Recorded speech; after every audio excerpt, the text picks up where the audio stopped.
네, 세월호 선체 수색이 한창 진행 중인 목포신항을 연결하겠습니다.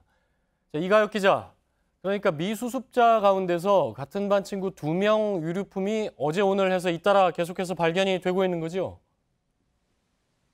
그렇습니다. 지금 제가 나와 있는 곳은 세월호 선체가 보이는 철제 담장 앞입니다. 이렇게 미수습자 가족들이 아직 9명이 배 안에서 나오지 못했다는 것을 잊지 말아달라는 의미로 현수막을 걸어놨습니다. 영인군의 얼굴과 그리고 현철군의 얼굴이 이렇게 나란히 있습니다. 어제 오후에 영인군의 명찰이 달린 교복 상의가 발견됐고 오늘 오전에는 현철군이 쓰던 가방이 발견됐습니다.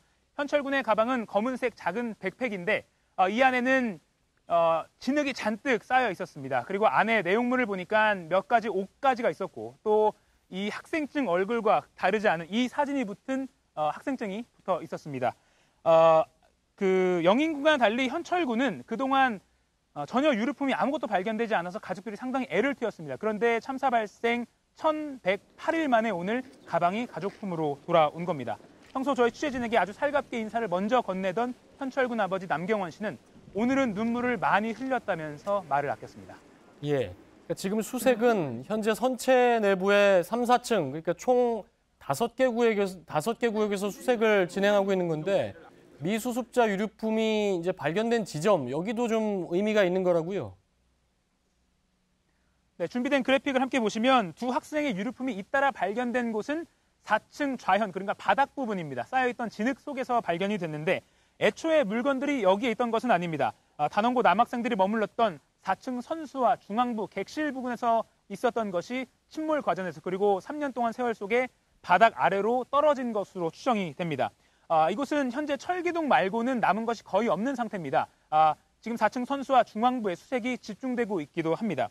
또 일반인 미수습자 권재근 씨의 부인의 것으로 추정되는 가방이 오늘 발견됐는데 오늘 3층 중앙부 아직 무너지지 않은 철제 벽 사이에서 발견된 것으로 알려졌습니다.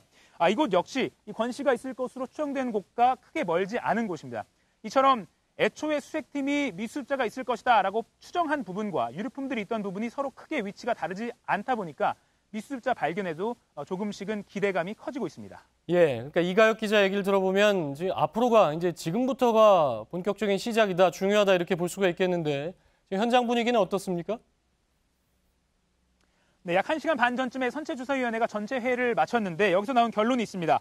5층 전시지를 분리하는 문제로 논의를 했는데 이 전체를 분리하자고 결론을 냈습니다. 그러니까 5층 전시실을 분리를 하면 4층 선미, 그러니까 여학생들이 있던 부분으로 진입이 쉬워지는 것인데 5층 전시실을 전체를 떼어낼지 아니면 부분만 떼어낼지에 대해서 의견이 분분했는데 일단은 미수습자 가족들의 의견을 받아들여서 전체 다 선체에서 떼어내기로 결론을 내린 겁니다. 이에 따라서 앞으로의 수색이 더욱 활기를 띠게 될지 주목되는 상황입니다. 예, 지금까지 목포신항에서 이가혁 기자였습니다.